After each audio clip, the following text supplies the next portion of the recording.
Welcome to FRC Media News for Thursday, April 28th, 2016. I'm Keith Tebow. On this week's show, we get an update on school department budget negotiations, the progress made so far by the Fall River Charter Commission, and what law enforcement officials are doing to help stem the opioid addiction problem countywide. But first, let's start things off as we do each and every week by being joined by Will Richmond, digital news editor at the Herald News. Hey, Will, how are you? I'm good, Keith. How you doing? Good. A lot going on this week. We have only a short time together, so let's get right to it. Big news story this week, following up on a story that started earlier this year, was the reorganization of the Department of Community Maintenance. The city has hired an individual for that post, Christopher Okafor, formerly from Maynard. He had served in a similar capacity there. And with his hiring and his salary, it's raised some ire, if you will, among some of the city councilors. Yeah, it certainly seems at this point there's remains a number of questions about the DCM head position. And initially pitched at $98,000 for a salary. It appears at last take that $110 was the salary, though there's maybe some flexibility there. You know, and it's still unclear exactly what his role and responsibilities will be in that position. So a lot of questions remaining on that hire. Now, have you at the Herald News asked to see the contract? Because I know, as you said, the mayor's chief of staff have said that $110,000 figure may not actually be the number. Would that be something that would be spelled out in the contract? Have you gotten any more on that? We have asked multiple times for the contract. We'd been told earlier in the week that it would likely be sealed up by either Wednesday or Thursday. At this point, we still haven't received it, though we continue to check in on it. Last we knew, the contract had been signed by Okafor, but not by the mayor. So that may be the holdup on the release at this point. I would think that'd be easy enough. Mr. Mayor, here's your pile of work for today. Sign the contract. But anyway, we'll follow along with that, and I'm sure the Herald News will as well. Just a couple of notes, and this is actually fairly important if you're traveling around the city of Fall River in the next few weeks. There's going to be some more travel and traffic detours and closures, temporary closures around the Route 79 area. Actually, one beginning relatively soon, where parts of Central Street that head down toward the waterfront from Duval Street down toward part of where Borden Remington is, that's going to be closed beginning, is it Monday? Is it that soon, Will? There are two sets of closures. They did recently announce that they were rescheduling one set. Right. So, you know, as is often the case with this kind of work, it can be weather contingent. So it's the kind of thing I would suggest keeping an eye on the Mass DOT's website or, you know, heraldnews.com if you guys post that information. Right, we do. Yeah, so you know, these things change frequently, so rather than giving out a date, I'd say keep your eyes out for updates. Well, the latest information we have, and I just had a chance to look at it, is that section of Central Street from Duval Street down past the Battleship and around the corner toward Borden Remington, that is scheduled to be closed Monday, this coming Monday, and there will be detour signs to reroute you to that area. And the other main closure is not going to be happening for about another week. Scheduled for May 7th, it is the closure of Exit 5 on Interstate 195 heading westbound. Heading from Fall River over the bridge, it's the exit just before the bridge. That will be closed as of right now, effective on May 7th, as work crews will continue to finish the on-ramps and off-ramps of the new connection from the city in that area onto the Braga Bridge. So again, follow the Herald News, follow FRC Media News. We'll have more information as it becomes available. Okay, Will, what's coming up at the Herald News over the next few days? Coming up this weekend, we're taking a look at the state of charter schools in Fall River.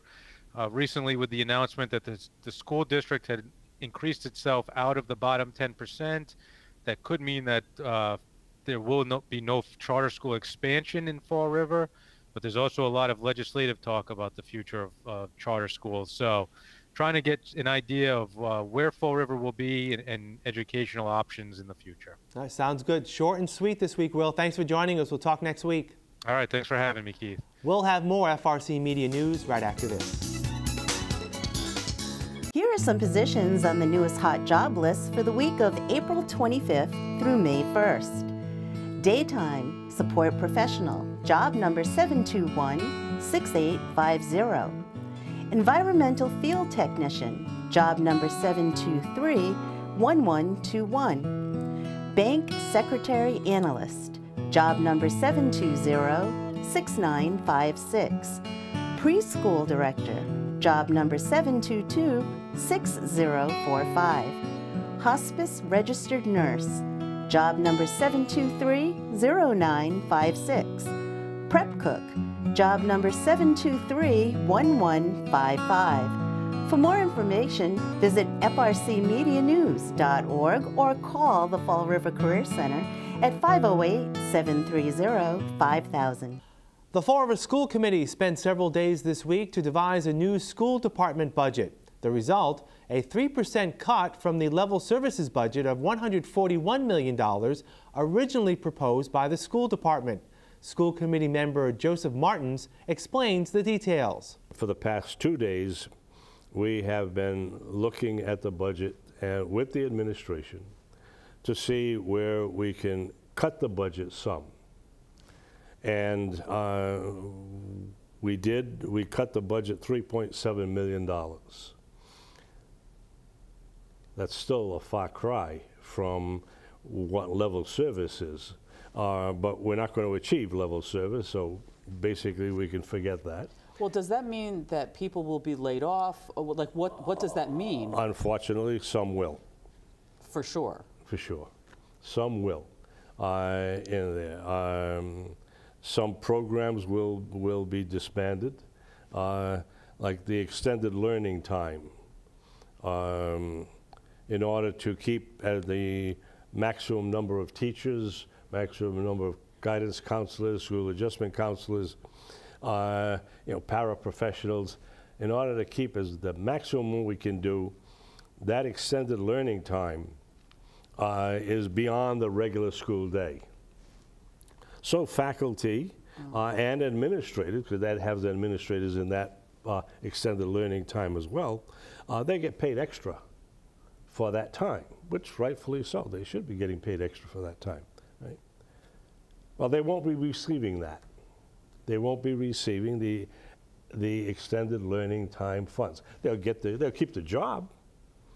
Some of them, most of them will, but they won't be receiving the extended learning time addition. The salary, you mean? Correct. Martins further clarifies what the extended day means for students.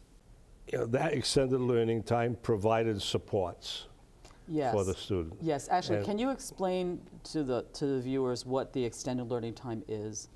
Well, the extended learning time is immediately after the normal end of the school day.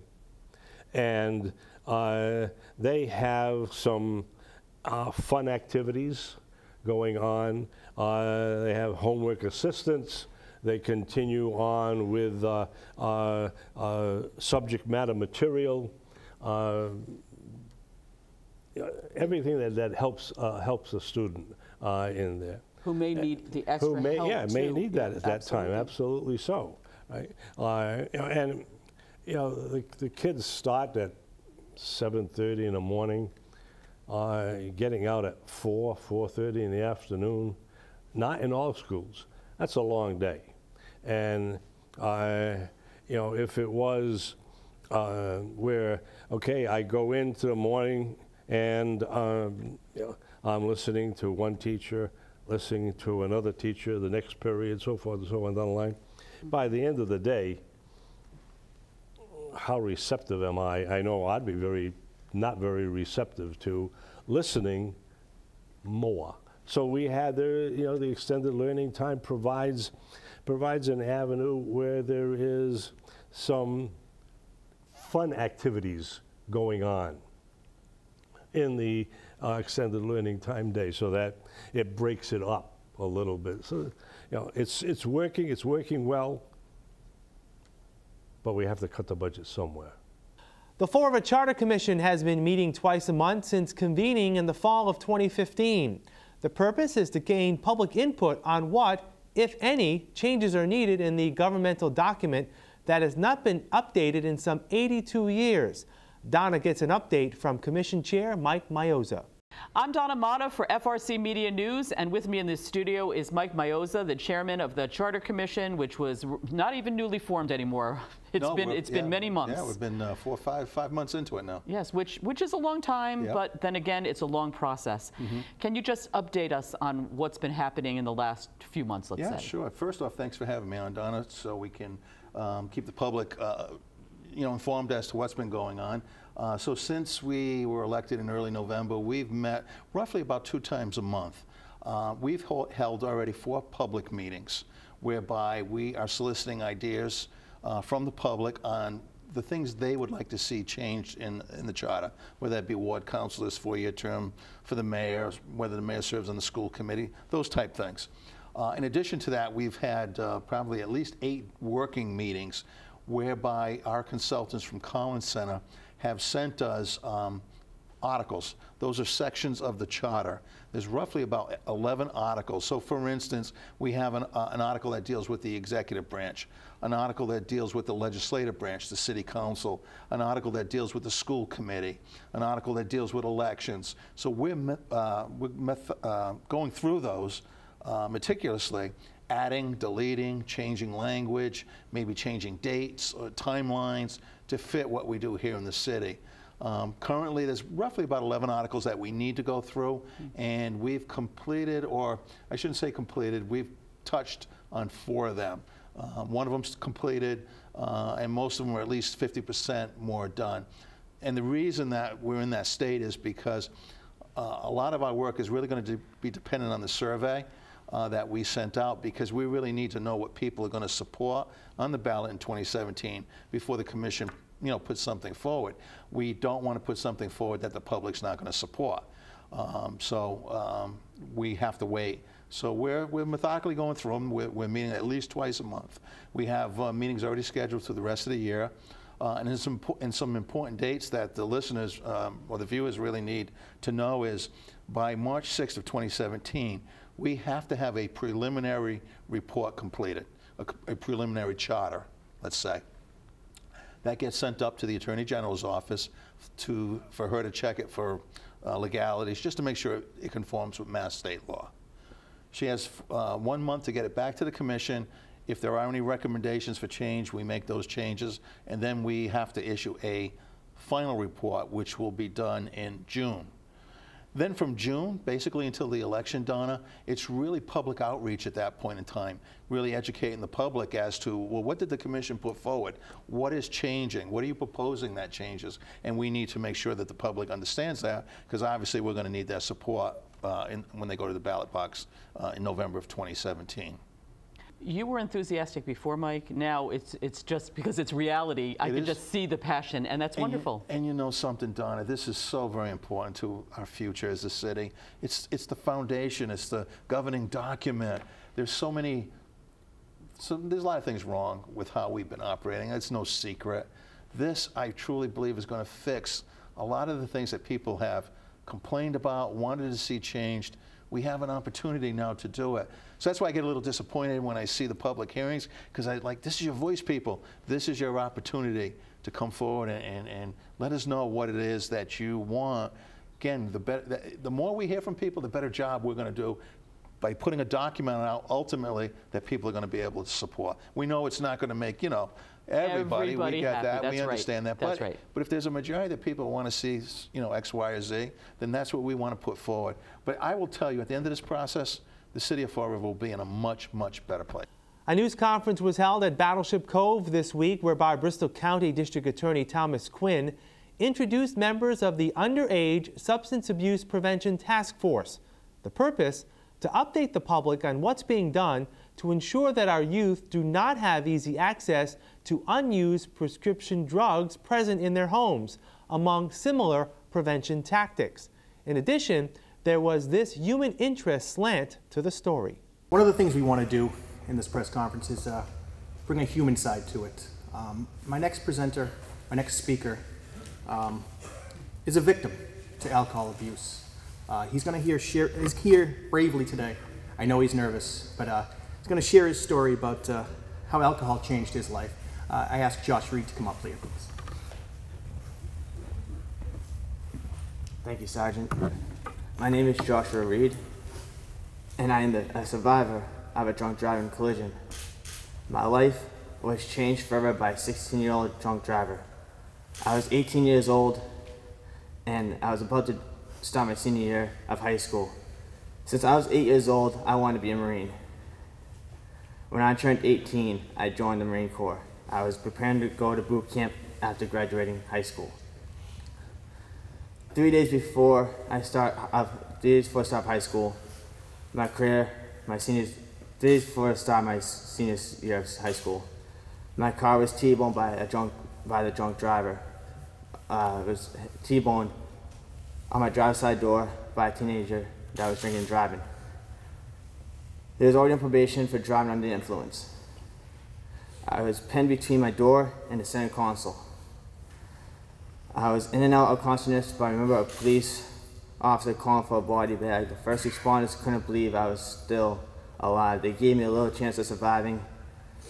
When EMTs and firefighters got the door open, I got out of the car and tried to stand, and that's when I felt the pain for the first time. I dropped instantly to the ground, and I was screaming from the pain. It was the worst pain I have ever felt. I was mid-flight to Mass General Hospital, and the doctors didn't think I was gonna make it. My parents were called to the hospital and was allowed to see me before I went to surgery. They were told it may be the last time they would see me alive. I had a ruptured stomach, a ruptured spleen, a ruptured diaphragm, and a punctured lung and a traumatic brain injury. I made it through the surgery and spent 2.5 weeks at Mass General Hospital before I was sent to Spawn Rehab. I had to build up my strength to walk again, eat, and drink again. I lost about 30 pounds. They told me I would be in rehab for months. I just wanted to go home. My goal was to get home and get back to school and the Marine Corps. I ended up going home after a few weeks at Spalding Rehab. When I got home, I continued with lots of outpatient therapy and homeschooling. I returned to school half-time mid-November and then back to full-time in January. I started training with the Marine Corps again in November, and I was looking forward to my boot camp date in June. Unfortunately, in May, I was told by the Marine Corps that they had to discharge me because of my traumatic brain injury. I was angry that my dream had been taken away from me because a teenage driver decided to drink and drive. This was my plan for my life, my career. All I had ever wanted to be was a Marine. Now I still struggle physically due to the injuries and TBI.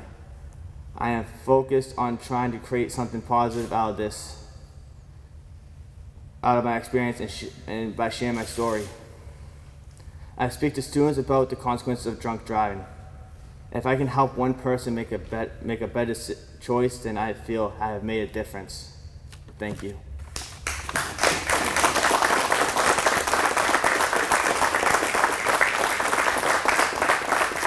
Along the same vein, the Vice President of the Niagara Neighborhood Association, Helen Rigo, and her daughter, Shirley Black, are also doing their part to try to curb opioid abuse.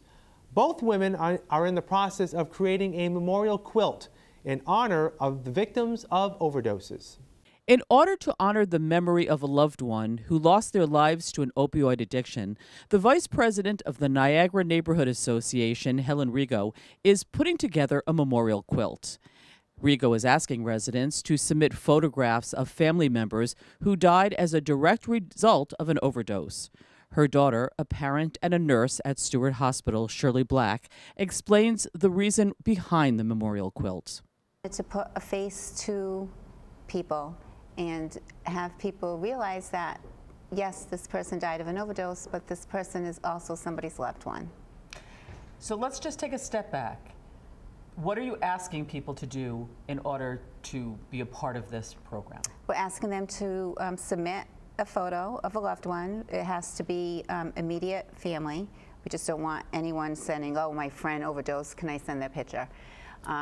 So that's one of the criteria, that is immediate family. And just give us their name and, you know, the date of their passing. And can they Facebook this to you? Do they? How yes, do they get they the can. information? They can go to South Coast Fighting Addiction on Facebook and inbox me with a photo.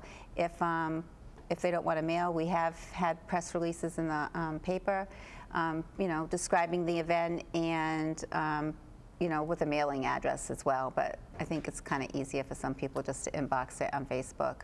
And we've just been advertising, you know, just passing it around on Facebook. Social media is a great avenue if you want to get anything across. Right. Social media is the way to do it. And, you know, contacting other groups that are involved in the fight against addiction. There's tons of them throughout the state of Massachusetts. And we just opened it up to the whole South Coast area. It's just not people in Fall River. We really want to make sure that it is everyone in South Coast, because it affects everyone. It affects everyone. I totally understand that. Both Helen Rigo and her daughter, Shirley Black, have their own personal stories of why they got involved with this project. I have no one that in my family that's done it, no. And yet you that's understand. passed away. That's passed away, yeah. Right. I do have a child who has been fighting, who's in recovery, but he did overdose, and he was revived with Narcan. So he was lucky. He was lucky. How old was he at the time? He's only 21. He's only 21 now. That was last year. He was 20. 4 doses, so he was dead. And as a parent, how do you even handle that? It's hard. Very, very hard. Not well. Well, I mean, you do the best you can. I mean, and I'm the perfect example of a parent out there who says, never my kid. I mean, I'm a nurse. I lived in a great community. You know, open communication with your child. Exactly, but, you know. And these stories come out all the time. They try prescriptions, and, you know, for some people, that first time, there's no going back. They really, really like that feeling. I don't know. And your son is in recovery, he's doing well? Yeah. Meanwhile, as law enforcement and others are taking steps to stop opioid abuse, so is the BOLD Coalition, an organization designed to bring drug prevention awareness to the community through education. The coalition held a 5K road race at Fall River's Industrial Park recently as a fundraising event. Here are some of the highlights. Donna Mata for FRC Media News. I'm at the Industrial Park for the BOLD Coalition 5K run. And as you can see, we have very colorful runners right here in front of us. Let's all give the whoop. Woo! And now let's talk to Dee. Yeah. Dee, you obviously thought to get into the mood with the colors. Why not? Yeah, that's enjoy it. Now, tell me, why did you decide to do this? Well, my friend Anita does it, so she told us to go on and, you know, go with her, and that's what we're doing. Woo! Now, are you ready for it? Because it's a 5K run. Yes, you ready? Yes, oh, I'm ready. Did you practice? No, I didn't. I just got out of work, but I'll do it anyway. Yes, you'll do it for the good cause. Absolutely, that's it. It's for a good cause. Numerous young people in our area put the event together. One was a peer leader from Fall River. Now, let me ask you this. Have you learned about the dangers of drugs and alcohol while you were growing up? Yeah, me and my parents are always really super close, so we always talked, and it was very open, and I could ask questions, and it was open. We talked about it. We discussed this. I've been working here for 3 years, so working with the BOLD Coalition has definitely given me skills to go out into the community and bring it back to my peers. Okay, so you'd like to help people who may not have had that support? Yes. Fall River resident Heidi Collins explains why she decided to participate.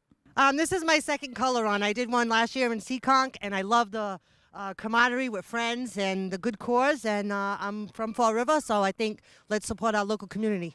And yes, and what would you say about, because I know that this is to raise awareness about drug prevention for the young people, so what's your feelings about that? I have a lot of feelings about that because I have a lot of family members and loved ones that have been impacted by drugs, and I've even lost some really close people in my life because of drugs. So I think this is a great cause. We need to make awareness, raise awareness in Fall River about the epidemic and what's happening, and we need to have a cause to fight this addiction. In all, 350 runners and walkers registered for the event, which ran approximately for 2 hours. For FRC Media News, I'm Donna Mata. We'll have more FRC Media News right after this.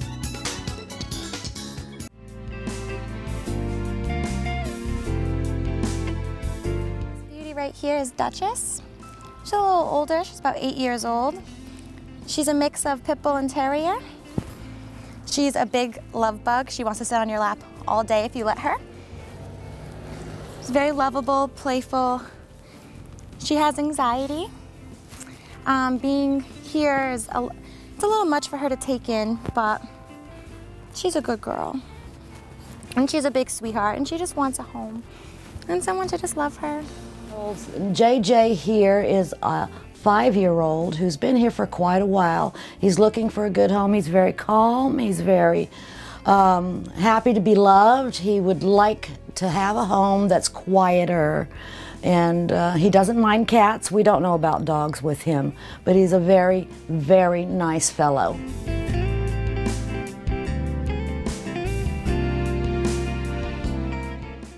Parents and guardians who are raising boys may want to consider signing them up for the Boy Scouts. Donna Mata spoke with Patrick McNerney, Scoutmaster of Troop 486, about the benefits of membership. You brought some books. Yes. Let's start with the earliest book. This one is a Scoutmaster's Handbook for the first 6 weeks. It's from 1930. I like books as opposed to modern media. I like holding the book, turning the pages, and you get a real feel for it that way. I bought that at an antique store as well as another one.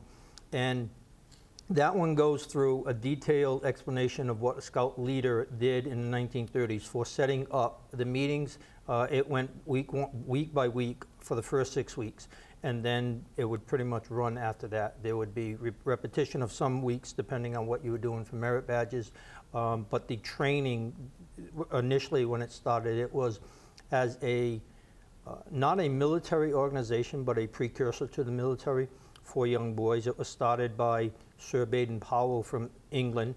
He brought it over to the United States, and his motto was always be prepared. And that's what Boy Scouts have continued all the way through with their philosophy, with being prepared. And nowadays, being prepared is not so much for the military as for everyday emergencies. The Boy Scouts of doing a good turn daily and helping someone, those are some of the things that they prepare for. First aid, swimming, life-saving merit badges. There's an emergency preparedness one. So it's evolved from being a precursor to the military to now being a precursor or a guide to living a good adult life and being a responsible citizen in your community, in your nation. That's some of the things that they emphasize. And there are merit badges that Scouts can earn, all sorts of merit badges. There's 122, I think, now. They've added some, and I'm not familiar with some of them, but I know it's well over 100. It's like 121, 122. Some of the merit badges they require for an Eagle Scout, which is the highest rank that a Scout can earn. And to be an Eagle, you have to have a minimum of 21 merit badges. Of those 21, there are 11 that are required. They've changed the required merit badges, like now a required merit badge is cooking. And it's a good skill to know. Everybody should know how to cook. We actually have a couple of Scouts in my troop who are not only very good cooks, but enjoy cooking and probably could make a career of cooking. They're that good. For more information about how to join a Boy Scout troop in Fall River, visit their Facebook page, facebook.com/Scouts486. That's all for this edition of FRC Media News. You can catch this program Thursdays and Fridays at 6 p.m., but online 24/7 at frcmedianews.org. For all of us here at FRC Media News, I'm Keith Tebow. Have a great week. We'll see you next Thursday.